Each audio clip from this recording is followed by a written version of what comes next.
reny izy hoe aleo rangaha izy taxi be fa tena entany ty fiainany ty fa mandreraka be olotsotra ihany koa Ignorance foana zay. le taxi be ihany tena nahatonga le firongatany retina otrany io ka anjara-tsirairay avy aloha samy io tsy mitovy ny hevitry ny olona Tsy mitovy ka. arakaraka zay fieveretana azy tohizana isany Tohizana ty telefôny ty fa za tsy mividy crédit mankasitraka letsy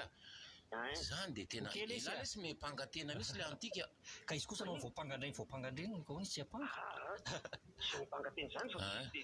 misy crédit tyko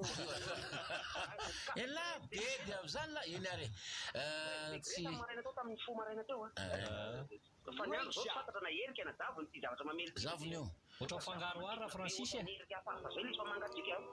mangatsika ihany aloha tena le misy rivotra mangatsika be de ny zavatra anankiray izay voalazan'ny Francis zay hoe de misy hafa te hiditra matsy